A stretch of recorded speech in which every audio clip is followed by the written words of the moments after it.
Yo, what's up, everybody? It's your boy Bo, and I'm back with some more Truth and Fact Sports Talk. And it is kind of poetic that the person that helped me with the very first episode of this is the guy that actually got me started in this whole YouTube thing. You guys know him as one of the most knowledgeable cats of Prodigy of, well, not one of, he's the only knowledgeable cat of his own show, Prodigy of Boxing. What's going on, man? Word up, man. What's good, man? Well, nothing much. Now, I know you guys heard the name Prodigy of Boxing, but don't get it twisted. As my man would say, don't get him fucked up. He knows basketball. So this is what we're going to talk about. A lot of people was talking about the play by J.R. Smith at the end of the game, the NBA Finals game 1, where he gets the rebound, 4.7 seconds. He gets the rebound. He dribbles the ball out. And people are saying that it was just a bonehead thing, man. Now, my man 2K, I'm going to pass over him and let you give him his background and then give you is the reason his some of the because there was other aspects to this, and this is what we was talking about is there was some other aspects of it outside of J.R. Smith. It's just his play is going to be the highlight point of everything because of how maybe how just crazy it was. So my man 2K, go ahead, man, and break it down for everybody, man. Word up, man. First thing I want to say is we might be having a little bit of technical difficulties during this video, so if you can't hear me, I apologize in advance. So a lot of people don't know, they go to my channel, they know me through Prodigy of Boxing Talk. A lot of people don't know that I had a channel before I did Prodigy of Boxing Talk where I talked about all the sports. And the reason why I converted over to boxing is because it was one of the sports that I loved that didn't get the spotlight it deserved. But basketball is actually my first sport, and I actually played all the way up to the semi-pro level. So I know what the fuck I'm talking about in basketball. And actually, I know basketball about 10 times more than I know boxing. And if you already know who I am from my channel, then you know how much boxing I know, so you can fucking imagine how much basketball I know. So that's the start. And let me get into what I like to call in my job. A lot of people know that I'm an engineer. That's my trade. And in my job, when we do problem solving, that's actually what I do. I solve problems, and I build shit. Basically, we do what's called a root cause analysis. So you have a problem, but your problem may not be the actual problem at face value. Mm-hmm. It may be the result of a domino effect. Mm-hmm. You know what I'm saying? J.R. Smith's issue is the result of a problem that is at the root, right? His issue or his mistake is from a domino effect. Now, the root cause of J.R. Smith's problem or mistake is George Hill, a 79% free throw shooter in the season and an 80% free throw shooter in the playoffs, misses a clutch fucking free throw that could have put them ahead in the game with 4 seconds left. Yes. That's the root cause analysis. That is the root issue here. Everybody's sitting there talking about J.R. Smith. And make no mistake, it was a dumb, boneheaded, crackhead, Hennessy drinking, cocaine sniffing ass mistake. But at the end of the day, the fucking problem lies within George Hill. Mm-hmm. He should have made a shot in a very clutch situation where they would have had a huge shot at taking game 1 if he would have made that free throw. That's the fucking problem we need to talk about. And one thing I will add is that through all my years of playing ball, I started playing basketball at 4 years old. Started playing organized basketball probably a little bit younger than that. We didn't have money to be, where I could play in a league and shit like that. So I played street ball. That's how I got better. I played with motherfuckers 5-6 years older than me. Yep. You know what I'm saying? Yeah, that's normally how it goes. Exactly. And that's how I started killing motherfuckers in my age group whenever I was able to play organized basketball in middle school. You know what I'm saying? But all my years of playing organized basketball up to the semi-pro level, the one thing that a great coach tries to teach you is that in clutch situations, you have to make sure your head is in the game. Mm-hmm. Now, understandably, a lot of fucking great players in the history of basketball have missed clutch shots. You got Patrick Ewing missing that fucking layup. You know what I'm saying, for the Knicks in the playoffs, right? You got a lot of players that miss a lot of clutch shots. But just because it's happened in the past does not mean that we can give somebody who misses a clutch opportunity in the present a pass, because it's happened before. Right. It's one of these situations where whenever it happens, we need to make sure that we scrutinize that player for fucking up in a clutch situation. Now let me add something to that though. Let me add something to that, because like you said, there's a domino effect. Many people, myself included, feel that the first domino effect to what went on with J.R. Smith was the reverse call that they made. Yeah. See, there was a reverse charge call that they made, and I'm like, okay, that could be the start of that domino effect, you know. But it still don't take away from the fact that, and this is something else. I really feel like at some point somebody should have made it perfectly clear to everyone, when you go to this free throw, if he hits one, it ties it. If he misses, we have to score again. Yeah, see, one thing that players are always encouraged to know what the score is and know how many timeouts you got. Also, like in college, you need to know an extra thing in college. You need to know whose possession it will be next, right? Ooh, because very good point. In college, they go by the possession arrow. Very good point. Very good point. So these are things players need to know. So that definitely falls on J.R. Smith for thinking that they were up by 1 point. I don't give a fuck what he said after the game in the interviews, where he said, well, I knew it was tied. I thought somebody was going to call a timeout. No, you can clearly see him to LeBron James. I thought we were in the lead. You see what I'm saying? Tyronn Lue came out and said, you know what I'm saying? Tyronn Lue came out and said, yeah, J.R. Smith thought we were winning. Right. You know what I'm saying? So he's saying this shit to try to cover up the fact that there's memes made about him. There's videos made about him. Cats is killing him. It wouldn't matter at the end of the day. You know what I'm saying? The evidence is there. But he's doing it to kind of cover his tracks. Right. You know what I'm saying? And even at the end of the day, my man Bo made an excellent point before this video. If you thought they were calling a timeout, nigga, why didn't you call it? You can call it just like any other player on the fucking court can call it. Yep. Yeah. That's the part that got me, was you dribbled to the top of the key. And if you are a professional ball player, you know 4.7 seconds is enough time for you to get a rebound, dribble to the top of the key, and shoot a ball. When all you really had to do is lay it back up. So you thought you guys were up. That's why you dribbled the ball out. Yeah. You know? Exactly. And he didn't pass it until LeBron told him to pass it too. If you look at the play over again, and LeBron's gesturing, hey, pass it to the fucking corner where George Hill was at. And he didn't pass it until he was told to. He was going to hold it. Yeah. So I mean, it is what it is. But the one thing I like to emphasize is, you know, we cannot give a pass for an NBA player missing a clutch moment and causing his team to have to go into overtime where they ultimately lose the game. You see what I'm saying? Because if he would have made that one free throw, he missed it badly. It hit the front of the rim. It was a very bad miss. Like he missed it like he shoots 60 or 50%. You know what I'm saying? Yeah, that's true. You're right. But so that tells you the nerves got to him. Well, as an NBA player, you can't let the nerves get to you, especially when you're in that situation, right? You're supposed to be the cream of the crop, the best in the land, the best in the world, right? Nerves only affect a smaller player, a guy in high school, maybe a guy in college who's getting his first shot out on the court. But nerves, you know what I felt like, though? To affect that guy. I felt like after he hit that first free throw, he relaxed too much. He was, I feel like he was like, oh, and that's why that second shot was so horrible, because he relaxed so much, like, you know what I'm saying? Like, ooh, I made it. Okay. Yeah. You know? Yeah, he was scared. Yeah. He was scared when he got to the free throw line.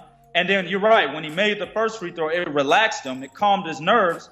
But then when he got that ball back, the nerves come rushing right back. Yes, because you realize at that moment in time, it's not over. You got another one to shoot. And at that point in time, he didn't have enough, or he wasn't calm and collected enough. He didn't have control over his emotions enough to be able to make that shot in a clutch situation. And that's why he missed it so badly. The nerves completely took over. That is a no-no in the NBA. When you're in the NBA Finals, the game is tied, you have less than 5 seconds left, and your 1 point can put your team ahead. That's a fucking no. That is a major. That's a major no-no. mess up. That's a major no-no. And one of the things is too. Now I want to point out. Now, like, to your point, you don't take away from what George Hill did, because what he did was he missed a golden opportunity for them in a game in the series that everybody think they was gonna get swept. By him missing that free throw, and then by J.R. Smith dribbling the ball out, it practically saved Kevin Durant, who had a horrible second half, right? So it practically saved his performance. But I also want to emphasize this too, and this is not, because a lot of people not going to understand this. Once that moment came and you went into overtime, it's still up to the rest of the team to calm themselves down and recollect themselves to prepare for the extra 5 minutes. So the frustration of everything that happened with J.R. Smith rolled over on the Cavs versus the, thank God our asses have been saved, rolled over better for the Golden State Warriors. Yeah, and LeBron played it pretty well. And let me tell you guys something, man, about me. I'm not a fan of none of these Cavs. It's just like in boxing, where I tell you I'm not a fan of any boxer. It's the same in basketball. I'm not a fan of any basketball player. The last time I was a fan of a basketball player, he wore a red jersey with a number 23 on the front and back.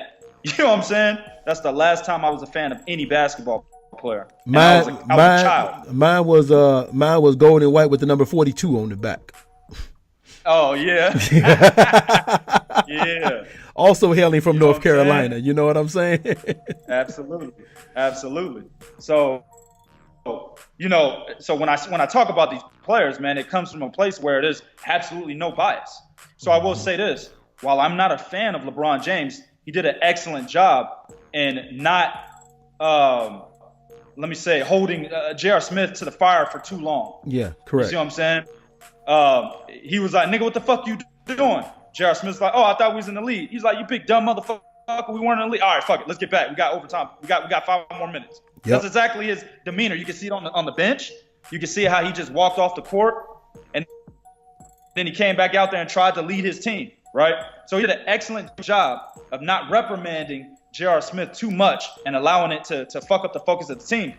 But I think the rest of the team was looking at what happened, and then on top of that, Golden State is just a better team. If you allow them 5 more minutes to beat you, they're gonna beat you. They're gonna be exactly. So, I won't say that it was 100% the team was not focused in overtime.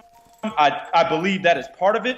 But at the end of the day, Golden State, like I said, if you give that team 5 extra minutes to beat you, 9 times out of 10 they're gonna do it. Oh yeah, most definitely. And to your point is, not only did they do it, they turned it up in them next 5 minutes. You know what I'm saying? Yeah. Like, normally an extra 5 minutes, a team might win by 5 or 6. They turned it up. They was just, you can tell they were more fluid in them 5 minutes than Cleveland could have ever hoped to be in 4 whole quarters. Yeah, absolutely. And if you just look at the matchups, the matchups don't fit. Everything that you look at everything, Cleveland's at disadvantage completely. Right. I think the only thing they're not at a disadvantage at would probably be rebounding. You know what I'm saying? But Golden State shoots such a great percentage as a team. There's not too many rebounds that are going to be out there. You know what I'm saying? Kevin Durant had a terrible second half that allowed Kevin Love to, play garbage man and get a double-double with 13 rebounds. But at the same time, don't bank on Kevin Love having that particular type of performance for, the 3 games, get swept or whatnot, right? And that's one thing I want to emphasize too. You got a lot of LeBron James fans only talking about what LeBron did. You had 51 points, I think 8 rebounds and 8 assists, right? Right. But Kevin Love did excellent. Yeah, he did. 21 points and 13 rebounds. He's not going to do that. He's not going to duplicate that. He's not going to duplicate that. Yeah, but the thing is, he's been struggling since he got to the Cavs. When he was in Minnesota, Kevin Love was one of the top scorers and the top rebounders in the league. Yeah. You know what I'm saying? He was an excellent player in Minnesota. When he gets over to Cleveland, he can't mesh with LeBron James. A lot of people are going to blame Kevin Love, but there's a lot of players that can't mesh well with LeBron James. Wade didn't mesh well with LeBron James, right? Chris Bosh didn't mesh well with LeBron James. You know what I'm saying? LeBron great player, don't get me wrong. And he's a good facilitator, right? But he's kind of like Stephon Marbury in a sense when I say players can't mesh well with him. LeBron is good enough to take his team to the NBA Finals in this era. And notice I put emphasis on this era. Because this era is probably one of the poorest eras in NBA history, right? Right. So in this era, he definitely can do that. Especially when you talk about the East Coast.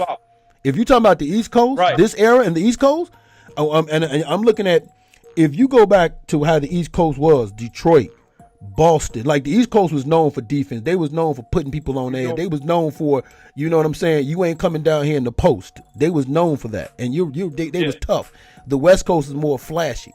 So you're absolutely right. When you say you look at this era with the East Coast versus the back in the day, no way. I agree with that point of this era. Yeah. Because you wouldn't have did that. There's so many fucking rules that are in place today that allow for a more highly intensive offensive game. Yes. Like they don't want great defense in the NBA today because high-powered offense sells more than defense does. So you can't hand check. I seen niggas not even touch the player and they call a foul because it was a star player. Not saying they didn't do that back in the day, but there was more emphasis on defense back then than there is today. Now they've completely almost taken it out of the game. You see what I'm saying? Well, you know why that whole hand checking shit started. It was started back when Derek Harper and B.J. Armstrong almost got into that fight in center court. And then the very next season, they came out with that no hand checking. Yeah. I mean, I don't know, man. The shit is really, I mean, even in street ball, I mean, hand checking is something that's done. You know, and in high school, middle school, hand checking is something that's done. I can't say for today, but I know when I played, nobody said nothing about hand checking. You know what I'm saying? You're right. So it's something that's always been done. They don't even really like for players to put their fucking forearm on them anymore. Yeah. Like if a nigga's backing you down, you forearm on their waist, they'll call that sometimes. Sometimes they will, sometimes they won't. Depends on who the player was that was backing you down. I mean, it's ridiculous, man. But LeBron, like I said, he does a great job at being able to take his team to the finals in this era. You know what I'm saying? But when you look at how players don't play as good as they did prior to LeBron joining the Dwayne Wade, Chris Bosh, these are high-level players that were relegated to straight role players when they started playing with LeBron James. I'm telling you, man, that shit's not a coincidence.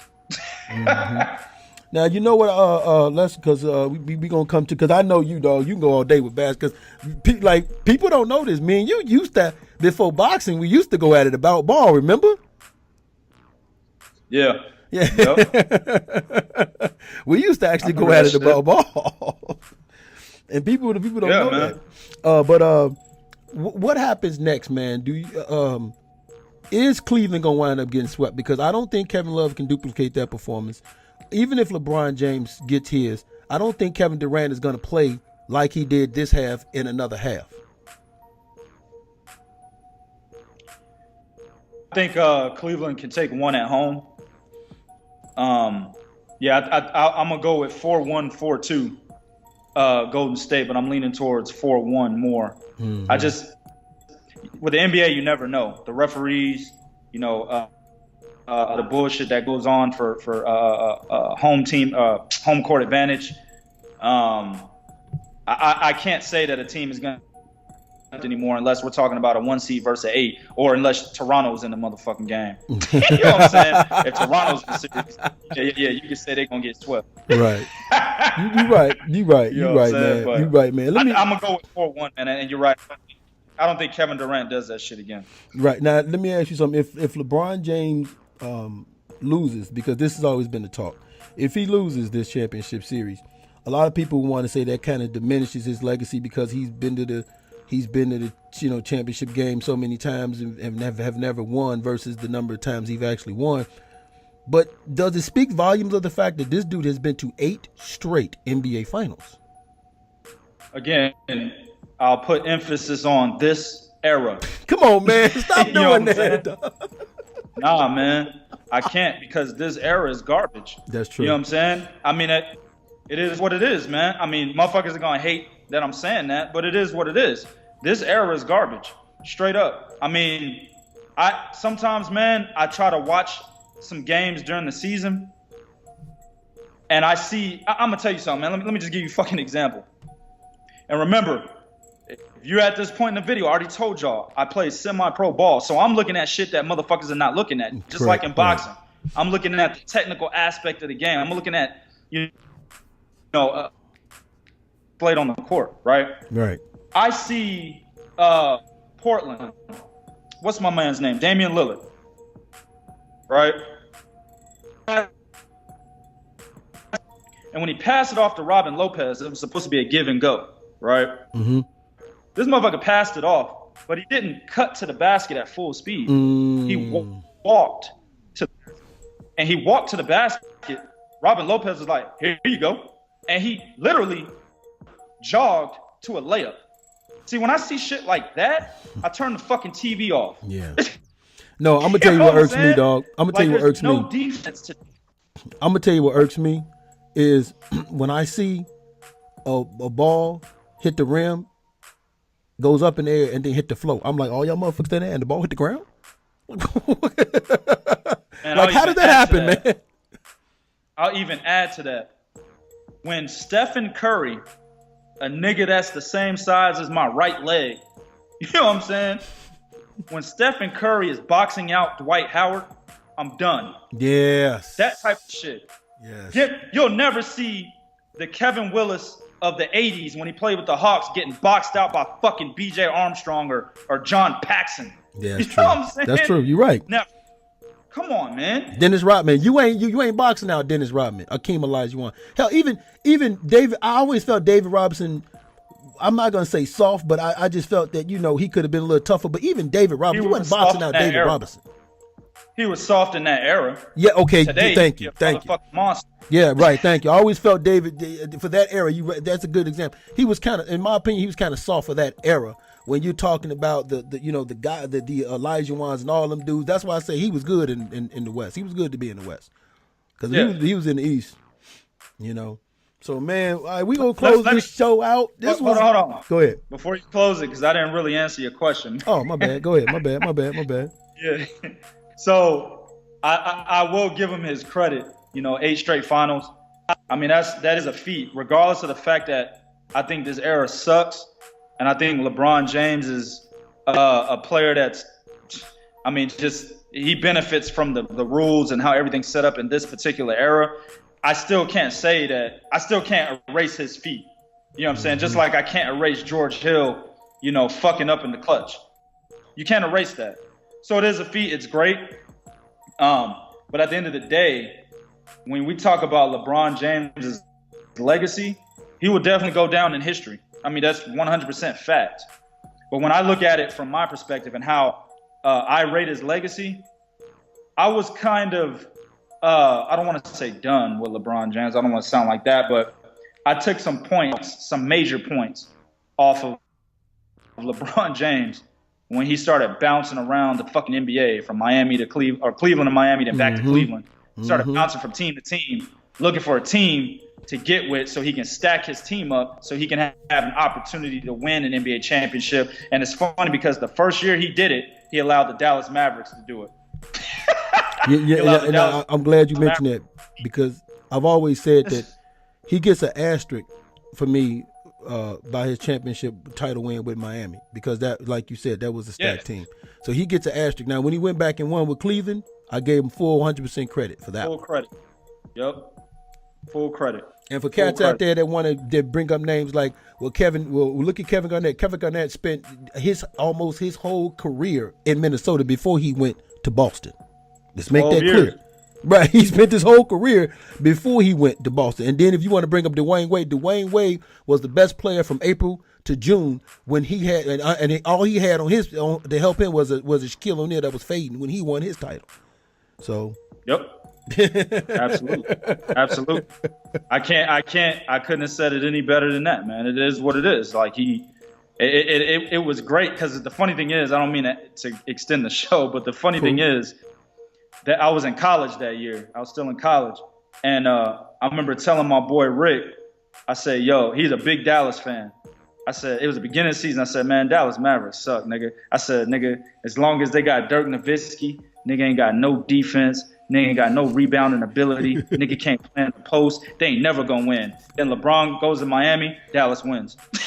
No, you know what? I'll never forget that. You know what? You know what's funny? I'm glad you mentioned that, right? I remember watching Coach John Thompson, right? And he when they first played Miami, and he said Miami will win this series because Dallas don't have no defense. Yeah. And they said they got guys that play defense. He said, who play defense? He said, and somebody said Michael Finley, and he was like, you can stop right there. Yo, Michael Finley couldn't even play defense when he was with the Spurs, and Greg Popovich was trying to teach him. Yeah, you know what I'm saying? Yeah. That shit. So you right about that, because I remember that specifically. He was like Michael Finley, and John Thompson was like, and you can stop right there. You ain't got to look no further down the line of that bench. You ain't gonna find nobody else in Dallas. So, all right, man. I want to thank my man 2K for coming on, man. We gonna do this more often, 2K, man. I appreciate you taking time. And man, like I said, man. So we gonna be, hey. My man, as y'all heard, if y'all wasn't paying attention, my man knows basketball, and one of the reasons why I wanted him on, because like I said, I've actually debated with him, and I probably shouldn't talk about myself on the show, but he said one of the most famous quotes to me. He was like, dog, you know what? Why am I talking to you? I should be arguing with your brother. I sure did. I forgot all about that. I did say that. I remember that. Yo, because your brother's the ball player. You fucking right. Yeah, right. My brother was the basketball player. Exactly. So, all right, y'all, that's it. That's the show, man. We appreciate y'all being here.